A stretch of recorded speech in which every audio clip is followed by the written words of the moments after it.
ঢাকা আশেপাশের জেলা সহ বিভিন্ন স্থানে গ্যাস সংকট, ফিলিং স্টেশনে যানবাহন চালকদের দীর্ঘ অপেক্ষা, আবাসিক ও শিল্প খাতেও ভোগান্তি। ঘন্টার ঘন্টা দাঁড়ায় থাকি, এরপরে গ্যাসের কোনো নিশ্চয়তা নাই। এমনিতে যদি লাগে 10 মিনিট এক নজলে দেওয়ার কারণে আমাদের আরো টাইম বেশি লাগে। এখানে কয়েকটা খোলা আছে, এগুলোর মধ্যে আমরা গ্যাস নিতে অনেক কষ্ট হয়ে যেতে। বিজিবি বাধায় পণ্ড, কুষ্টিয়া ও চাঁপাইনবাবগঞ্জের সীমান্ত দিয়ে 15 জনকে পুষিনের চেষ্টা, বাড়ানো হয়েছে নজরদারি ও গোয়েন্দা তৎপরতা। উল্টোরথের মধ্য দিয়ে শেষ হচ্ছে এবছরের যশোমাধব রথোৎসব, লাখো ভক্তের পদচারণায় মুখর রথখোলা।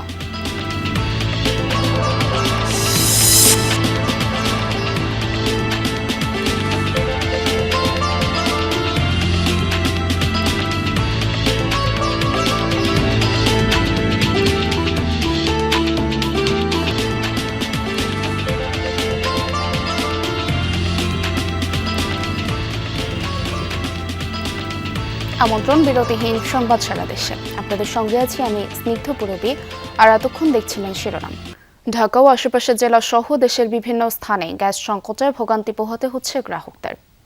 কোথাও কোথাও সিএনজি পাম্পগুলোতে ঘন্টার পর ঘন্টা অপেক্ষা করেও গ্যাস মিলছে না।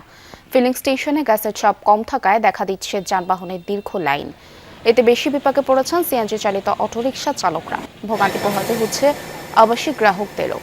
গ্যাস সংকটের প্রভাব পড়েছে শিল্প খাতেও। সংশ্লিষ্টরা বলছেন, মহেশখালীর এলএনজি টার্মিনালে যান্ত্রিক ত্রুটির কারণে জাতীয় গ্রিডে গ্যাস সরবরাহ কমেছে, যার প্রভাব পড়েছে আবাসিক, শিল্প ও পরিবহন খাত।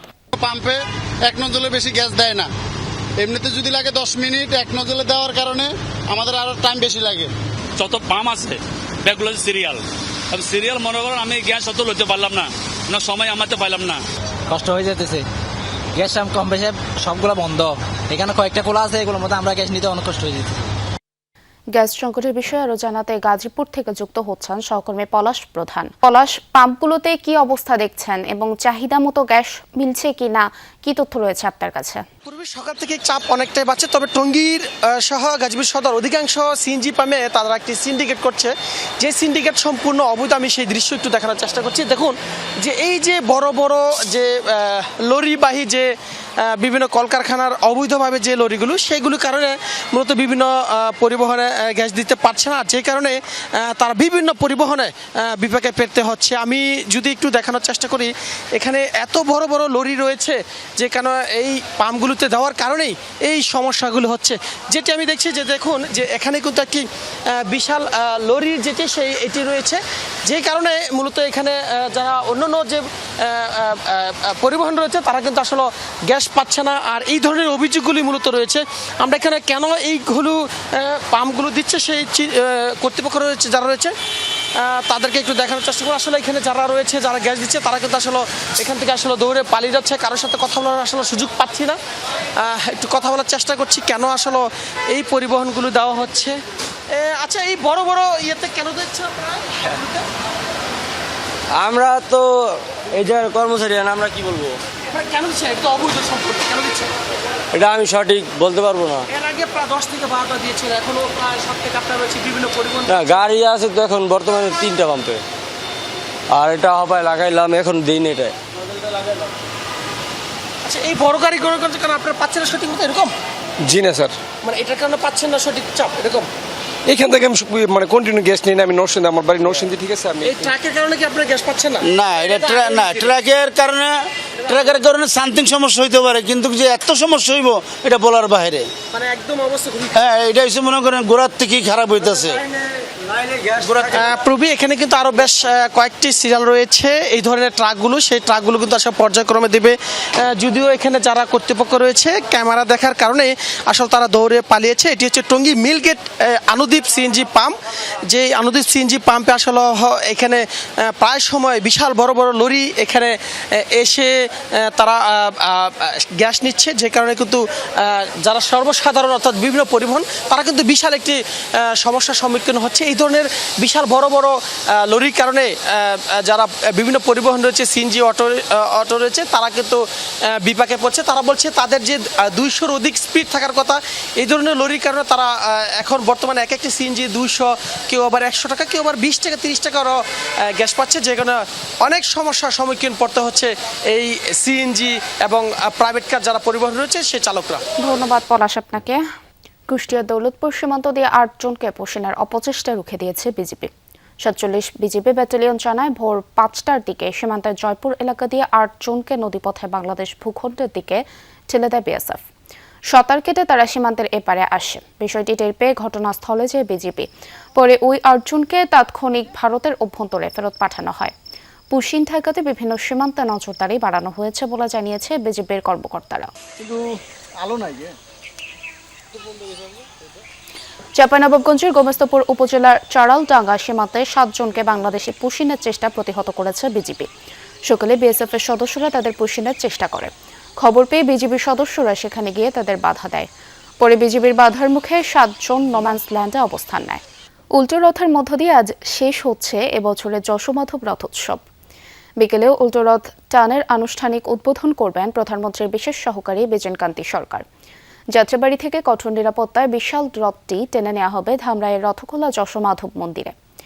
ঐতিহ্যবাহী রথোৎসব শেষ দিন সকাল থেকেই ভক্তদের ঢল নামে রথখোলা ও আশেপাশের এলাকায়। লাখো ভক্তের পদচারণায় মুখর ধামরাই।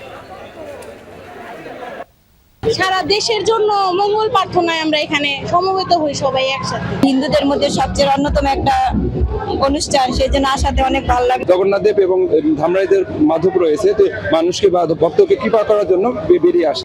নড়াইলের কালিয়ায় ইউনিয়ন পরিষদের এক ওয়ার্ড সদস্যকে কুপিয়ে হত্যা করেছে দুর্বৃত্তরা। গতরাতে উপজেলার পানিপাড়া গ্রামে এ ঘটনা ঘটে। নিহত মনি মিয়া শেখ জয়নগর ইউনিয়ন পরিষদের 1 নম্বর ওয়ার্ডের সদস্য। পুলিশ জানায় বাজার থেকে বাড়ি ফেরার পথে একদল দুর্বৃত্ত মুনিকে কুপিয়ে পালিয়ে যায়। উদ্ধার করে তাকে হাসপাতালে পাঠায় স্থানীয়রা। পরে উন্নত চিকিৎসার জন্য ঢাকা মেডিকেলে নেওয়া হলে চিকিৎসাধীন অবস্থায় মৃত্যু হয় তার। হত্যাকাণ্ডের কারণ উদ্ঘাটন ও জড়িতদের শনাক্তে কাজ করছে পুলিশ। পরিবারের অভিযোগ, পূর্ববিরোধের জেরে হত্যা করা হয়েছে তাকে। চুয়াডাঙ্গায় জমি থেকে এক কৃষকের ক্ষতবিক্ষত মরদেহ উদ্ধার করেছে পুলিশ। সকালে আলমডাঙ্গার কাটাখালী মাঠ থেকে মরদেহটি উদ্ধার করা হয়। নিহতের নাম হাশেম আলী।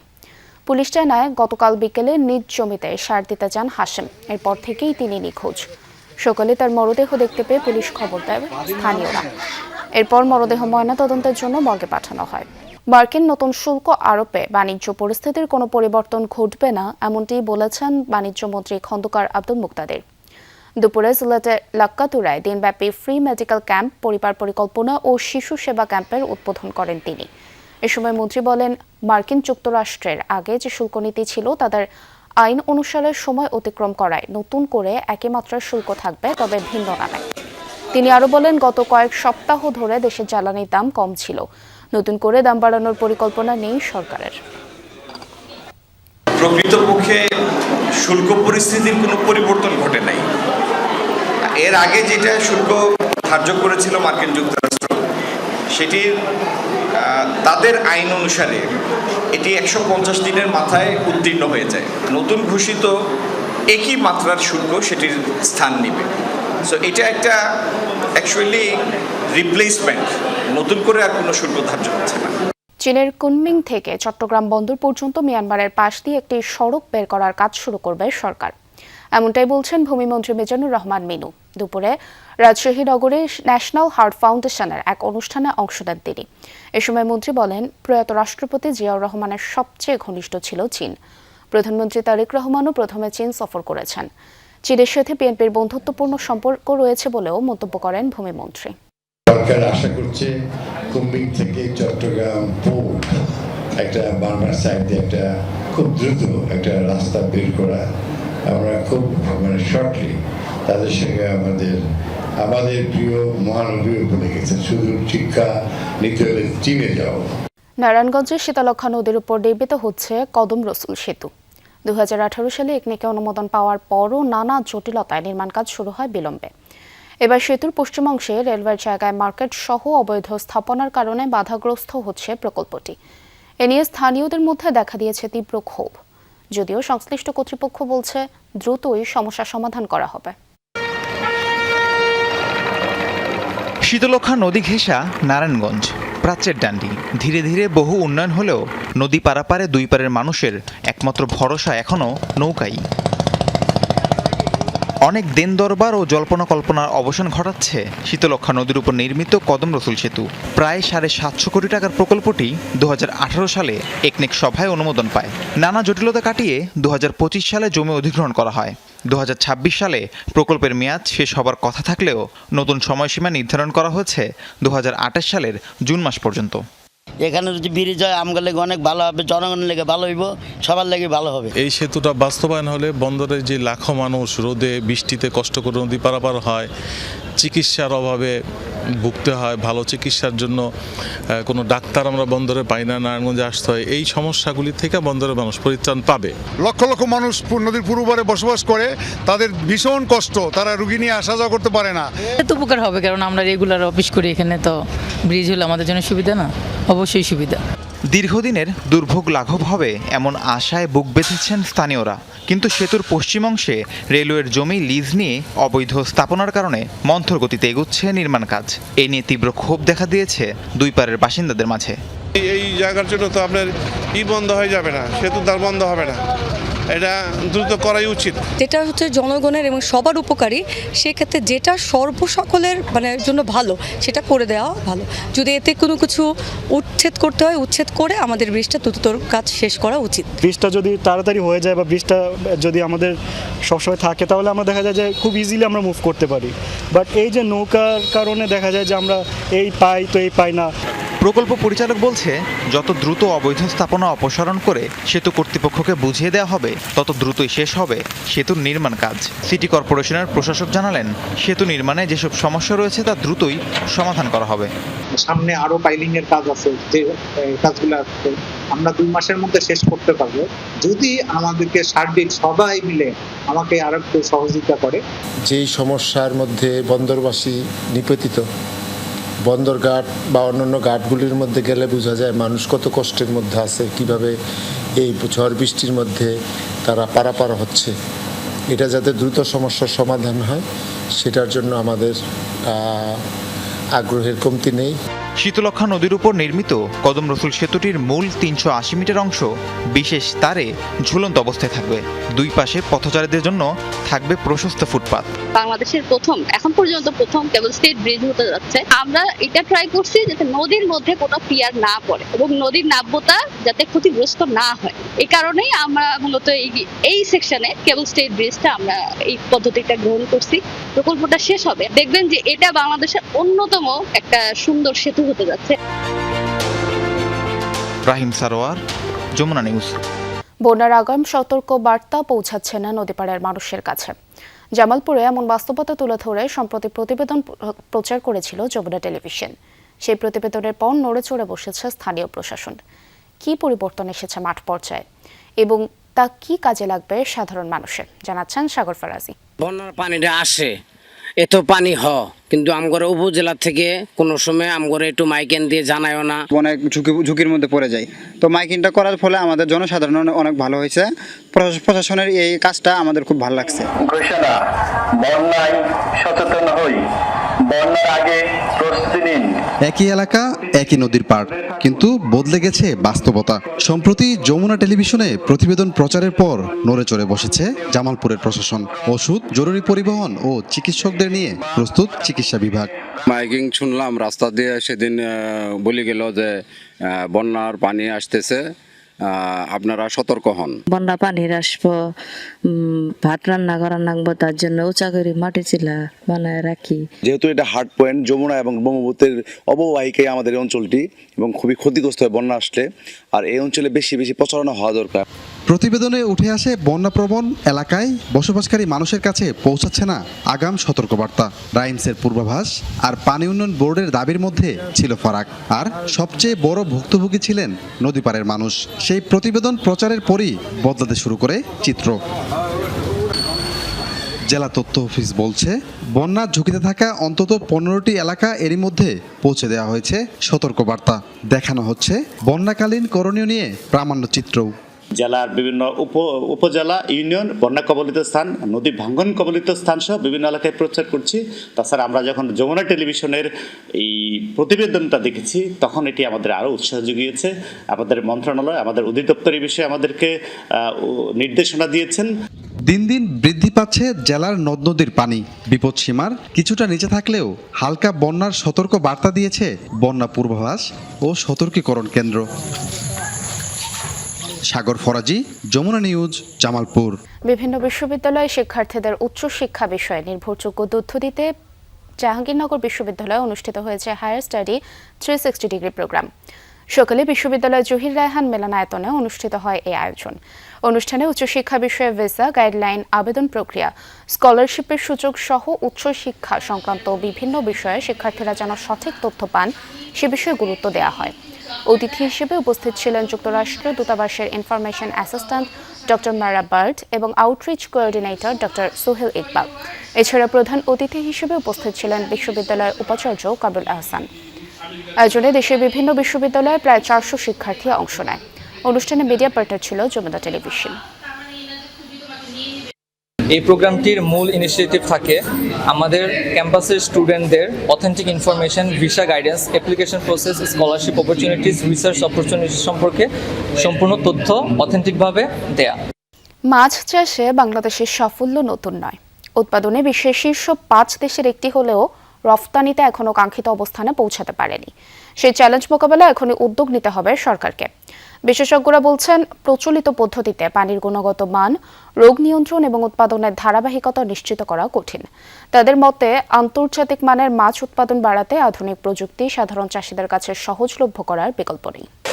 মাছ চাষে বাংলাদেশের সাফল্য নতুন নয়, উৎপাদন বাড়ছে বছর বছর।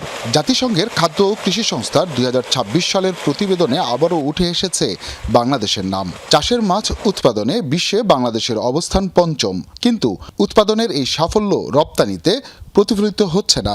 কারণ প্রচলিত পদ্ধতিতে আন্তর্জাতিক মানের রপ্তানিযোগ্য মাছ উৎপাদন এখনো বড় চ্যালেঞ্জ। ভালো মাছ চাষ করতে হলে আপনার পুকুর ম্যানেজমেন্ট লাগলে ভালো ফিড লাগবে, ভালো পোনা লাগবে। বিশ্বের অনেক দেশেই বাণিজ্যিকভাবে ব্যবহৃত হচ্ছে রিসার্কুলেটিং অ্যাকোয়াকালচার সিস্টেম বা RAS প্রযুক্তি। বাংলাদেশেও ধীরে ধীরে জনপ্রিয় হচ্ছে আধুনিক এই পদ্ধতি। নিয়ন্ত্রিত পরিবেশে পানির গুণগত মান নিশ্চিত করে রোগবালাই কমিয়ে এবং তুলনামূলক কম জায়গায় বেশি ও উন্নত মানের মাছ উৎপাদন সম্ভব হচ্ছে এই প্রযুক্তির মাধ্যমে। এখানে নানা ধরনের প্রযুক্তি ব্যবহার করা হয়েছে, আর এসব প্রযুক্তি বাংলাদেশের পরিবেশের সাথে মানানসই এবং এগুলো উৎপাদন বাড়াতে সাহায্য করবে। পুকুরে মাছ চাষের ক্ষেত্রে অনেক ডেন্সিটিতে চাষ করার সময় রোগবালাই সহ অন্যান্য যে ইয়ারগুলি বা প্যারাসাইট বা অন্যান্য যে বিষয়গুলি আসে সেগুলি নিয়ন্ত্রণের মধ্যে থাকে না অনেক সময়। এই পদ্ধতিতে এটা সম্পূর্ণ নিয়ন্ত্রণের মধ্যে থাকে। বাংলাদেশের মাছ চাষকে প্রযুক্তি নির্ভর করতে সহযোগিতার হাত বাড়িয়েছে নেদারল্যান্ডস। জেলার তারাকান্দায় চালু হয়েছে অ্যাকোয়াকালচার সেন্টার অফ এক্সেলেন্স প্রকল্প। সংশ্লিষ্টদের আশা, এই উদ্যোগের মাধ্যমে চাষিরা আধুনিক প্রযুক্তির ব্যবহার শিখবেন এবং আন্তর্জাতিক বাজারের উপযোগী মাছ উৎপাদন আরও বাড়বে। আমরা এখানে যে একটা অ্যাকোয়াকালচার সেন্টার অফ এক্সেলেন্স করে যাচ্ছি, সেখানে আমাদের উদ্দেশ্য হলো এখানে ফার্মারদের আমরা দিব, প্রশিক্ষণ দিয়ে যাব। বাংলাদেশের মৎস্য মন্ত্রণালয় এবং আমাদের দেশ একসাথে প্রাইভেট সেক্টরগুলোতে কাজ করছে। এতে কৃষকদের উৎপাদন ক্ষমতা এবং তাদের আয়ও বৃদ্ধি পাবে। 2023-24 অর্থ বছরে দেশে উৎপাদিত হয়েছে প্রায় 50,20,000 টন মাছ। কিন্তু এত উৎপাদনের পরও মাছ ও মাছজাত পণ্যের রপ্তানি দেশের মোট রপ্তানি আয়ের মাত্র প্রায় 1%। বিশেষজ্ঞরা বলছেন, রপ্তানি বাজারে প্রবেশ করতে হলে সম্ভাবনাময় এই খাতে প্রযুক্তির ব্যবহার চাষিদের হাতের নাগালে আনতে হবে। বিদেশে মাছ রপ্তানির ক্ষেত্রে নিরাপদ হতে হবে এই মাছটা, সেই চাহিদাটা সবচেয়ে বেশি। সেই বিষয়টা সিস্টেমে করা সম্ভব। বিশেষজ্ঞরা বলছেন, দেশের মৎস্য খাতে রপ্তানির চ্যালেঞ্জ মোকাবেলায় আধুনিক প্রযুক্তি, দক্ষ জনবল, আন্তর্জাতিক বাজারের সঙ্গে সংযোগ তৈরি এবং উদ্যোক্তাদের বিনিয়োগে উৎসাহ দিতে এখনই পরিকল্পিতভাবে মাঠে নামতে হবে সরকারি নীতি নির্ধারকদের। রপ্তানিযোগ্য মাছ উৎপাদনে RAS একটি নির্ভরযোগ্য প্রযুক্তি, তবে এটি অত্যন্ত ব্যয়বহুল, যা সাধারণ মাছ চাষিদের হাতের নাগালের অনেক বাইরে। তাই এর প্রসার ঘটাতে হলে প্রয়োজন এর যে প্রযুক্তিগত স্থাপন ব্যয় রয়েছে সেটিকে কমিয়ে নিয়ে আসা। সেজন্য এগিয়ে আসতে হবে দেশের গবেষকদের এবং উদ্যোগ নিতে হবে সরকারকে। আর এটি যদি সম্ভব হয় তাহলে বৈদেশিক মুদ্রা অর্জনের নতুন দুয়ার খুলে যাবে বলছেন সংশ্লিষ্টরা। হুসাইন শাহিদ, যমুনা নিউজ, ময়মনসিংহ। জলবায়ু পরিবর্তনের প্রভাবে খুলনার উপকূলীয় অঞ্চলগুলোর কৃষি জমিতে লবণাক্ততা বৃদ্ধি পাওয়ায় কমেছে উর্বরতা। ফসল চাষে ব্যবহার করতে হচ্ছে ক্ষতিকর রাসায়নিক সার ও কীটনাশক। তাই কৃষকেরা বিকল্প হিসেবে বেছে নিচ্ছেন ধইঞ্চা চাষ। একটু বড় হলেই জমিতেই তা মিশিয়ে দিচ্ছেন, যা পচে জমিতে সবুজ সার তৈরি হচ্ছে।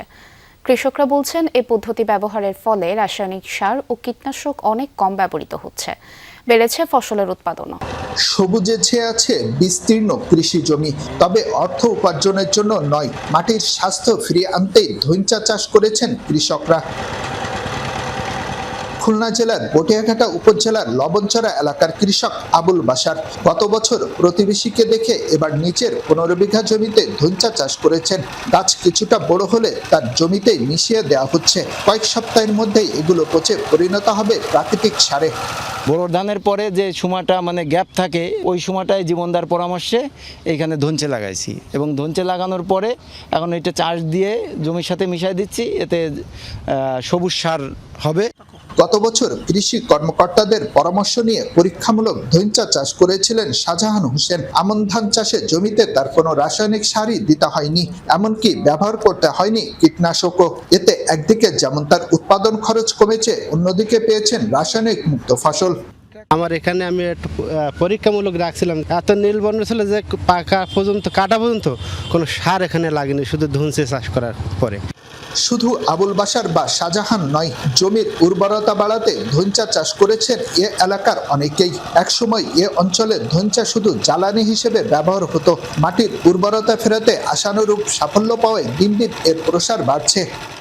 2-3 হাত লম্বা তো চুষে দিলি এই পুষিয়ে গোবরের মতন হয়ে যাচ্ছে, কেলে ওটা দেখা যাচ্ছে সারি উঠতি। এই বছরও 20-25 বিঘা জমিতে ধইঞ্চা বুনেছি, আগামীতে আরো বেশি বুনবো। কৃষি কর্মকর্তারা বলছেন ধইঞ্চা মাটিতে জৈব পদার্থ ও রাসায়নিকের পরিমাণ বাড়ায়, এতে মাটির গঠন উন্নত হয় এবং পানির ধারণ ক্ষমতা বৃদ্ধি পায়। ক্লাইমেট চেঞ্জ হওয়ার পরে উপকূল এলাকার সাধারণত পানিতে এবং মাটিতে লবণাক্ত পরিমাণ দিন দিন বেড়ে যাচ্ছে, আর এই লবণাক্ততা কমানোর জন্য সাধারণত ধইঞ্চা খুব উপকারী। কারণ এটা 3 ধরনের লাভ।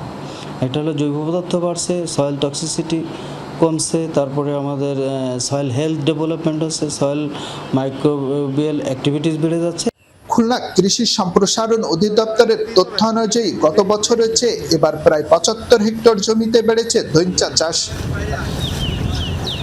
শেখ আল এহসান, যমুনা নিউজ, খুলনা। যমুনার ভাঙন থেকে সিরাজগঞ্জের চৌহালি উপজেলার গ্রামগুলোকে রক্ষায় জিও ব্যাগ ফেলা হলেও ব্লক বিছানো নিয়ে চলছে জটিলতা। গৃহীত প্রকল্পে 950 কোটি টাকার বরাদ্দের মধ্যে 447 কোটি খরচ হয়ে গেছে, অথচ প্রকল্পের অগ্রগতি জানা নেই নির্বাহী প্রকৌশলীর। আপাতত জিও ব্যাগ ফেলে ভাঙন রোধের চেষ্টা করছে পানি উন্নয়ন বোর্ড। শতবর্ষী মঞ্জেল সরকার এই জীবনে 22 বার হয়েছেন নদী ভাঙনের শিকার। সিরাজগঞ্জের চৌহালির চাঁদপুর গ্রামে 8 শতক জায়গা কিনে বসবাস শুরু করেন, কিন্তু যমুনার তীব্র ভাঙনে শেষ সম্বলও বিলীনের পথে। ওই চরে থেকে ভাঙিয়ে হিনাইছি, আল্লাহ যে কোনো নেবে, ওটা আমাদের অর্জন নাই। শুধু তিনি নয়, ভাঙনে চৌহালির হাজারো মানুষ উদ্বিগ্ন। গেল কয়েক সপ্তাহের ভাঙনে নদীগর্ভে বিলীন গ্রামের বিশাল এলাকা। 25 থেকে 30টি ঘরবাড়ি ভেসে গেছে যমুনায়। ভাঙনের কবলে 7 থেকে 8টি বিদ্যালয়, মাদ্রাসা সহ অসংখ্য ঘরবাড়ি ও ফসলি জমি। এই চাঁদপুরে যদি ভাঙে যায় তাহলে আমরা কোথায় যাবো? আমার কোন হানে যাওয়ার জায়গা নেই। 40 বছরে আমার জীবনে নদী ভাঙন দিয়েছি 6টা। এই 6 বার নদী ভাঙার পরেও আমরা ওভারকাম করে এই যমুনা নদীর সাথে যুদ্ধ করে বেঁচে আছি। চাঁদপুর, দেওয়ানতলা, সংগ্রহাটি, গাবেরপাড়া, মাঝগ্রাম, উল্লাপাড়া এরা নদীর মুখে পড়ে আছে। অথচ 2024 সালে বন্যা ও নদীটির ভাঙন ঝুঁকি ব্যবস্থাপনা বিনিয়োগ কর্মসূচি প্রকল্প গ্রহণ করা হয়, যার আওতায় 7.3 কিলোমিটার এলাকায় কাজ শুরু করে পানি উন্নয়ন বোর্ড। খরচ ধরা হয় 950 কোটি টাকা। 447 কোটি টাকার জিও ব্যাগ ফেলা হয়েছে, কিন্তু শুরুই হয়নি তীরের ঢালে ব্লক বিছানোর কাজ। 2024 সালে সরকার 950 কোটি টাকা বাজেট দেয়, এইটা ঠিকাদার কামনা নামে এক ঠিকাদার কাজ করে, উনি জিও ব্যাগ ফেলাইছিল 447 কোটি টাকা, আমাদের যে হিসাবটা অফিস থেকে পাইছিলাম। বাকি টাকাটা পরবর্তী বছর আইসা স্থায়ী বাঁধ হিসাবে বুলাক দিয়ে কাজ করার কথা, কিন্তু বিগত এই 2 বছরে আর কাজ হয় নাই। এখানে আমাদের ওই নৌকার কিছু লেবারের ওই জরিলে মানে অসুবিধা থাকার কারণে কাজটা হয় নাই। আশা করি আগামীকাল থেকে আমরা এই কাজটা শুরু করব ইনশাল্লাহ। পাউবো কর্মকর্তা জানান, ব্লক বিছানো কাজের দরপত্রই এখনও আহ্বান করা হয়নি। কবে নাগাদ কাজ শুরু হবে তা জানা নেই তাদের, তাই জরুরি ভিত্তিতে জিও ব্যাগ ফেলে আপাতত ভাঙন রোধের চেষ্টা চলছে। ওই জায়গাটাতে আমরা একটা অবজারভেশন আছে কি আমরা 2 পাঁচটাকে বৃদ্ধি করতে না দিই তাহলে ভিতরে আর ঢুকবে না, এরকম একটা থিমে আমরা ওই জায়গায় আগে দিচ্ছি। যদি এই বর্ষাটা পার করতে পারি তারপর হয়তো আমাদের ওই জায়গাটা যে স্ট্রেন্থেনিং যে কাজটা আসছে ওখানে কাজ বাস্তবায়ন করে এই সমস্যা হবে। সিরাজগঞ্জ 5 আসনের সংসদ সদস্য জানান, চৌহালিকে ভাঙন থেকে রক্ষায় সরকারের কাছে বেশ কিছু প্রস্তাব দেওয়া হয়েছে, যা দ্রুত বাস্তবায়নের আশ্বাস দিয়েছেন তিনি। এটা একটা স্থায়ী বাঁধ কীভাবে নির্মাণ করা যায়, স্থায়ীভাবে এই সমস্যার সমাধান করা যায়, ইতিমধ্যে এ ব্যাপারে সরকার অত্যন্ত সচেতন এবং সমীক্ষা চলছে। শুধু আশ্বাস নয়, ভাঙন রোধে দ্রুত কার্যকরী পদক্ষেপ গ্রহণের দাবি এলাকাবাসীর। জারিন অর্নি, যমুনা নিউজ। প্রায় 3 দশক ধরে দেশের স্বাস্থ্য ব্যবস্থায় বড় হুমকি ডেঙ্গু। মশা নিয়ন্ত্রণে তেমন সফলতা না থাকায় টিকা হতে পারে সমাধান, কিন্তু এ নিয়ে এখনো চূড়ান্ত কোনো সিদ্ধান্ত নেই। সরকার তাকিয়ে আছে দেশে চলমান টিকা ট্রায়ালের দিকে। সাফল্য এলে দেশেই উৎপাদিত হবে ভ্যাকসিনটি।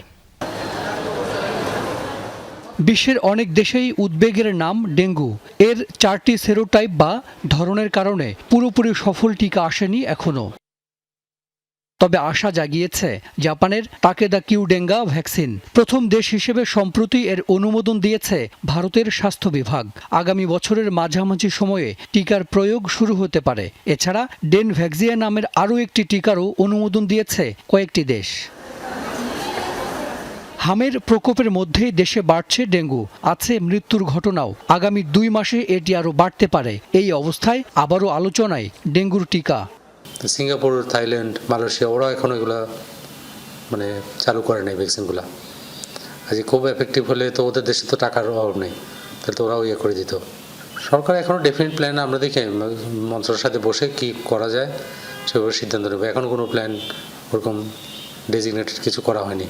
TV005 নামের একটি টিকার দ্বিতীয় পর্যায়ের ট্রায়াল চলছে দেশে।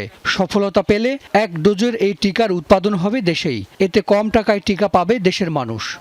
ICDR একটা ট্রায়াল করতেছে, ওই ট্রায়ালটা যদি বাংলাদেশি পপুলেশনের উপর সাকসেসফুল হয় সেই ভ্যাকসিনটা প্রাইসও কম পড়বে এবং গভর্নমেন্টও তো অ্যাফোর্ড করতে পারবে। আর এখন যে ভ্যাকসিনগুলো আছে সেগুলো ইম্পোর্ট করতে হবে এবং দাম অনেক বেশি, প্রতিটা ডোজ প্রায় $100 কাছাকাছি। গবেষকদের দাবি TV005 সব সেরোটাইপের বিরুদ্ধেই সুরক্ষা দিতে সক্ষম। হাসান মিসবা, যমুনা নিউজ, ঢাকা। দর্শক, আর এই ছিল সংবাদ সারা দেশে।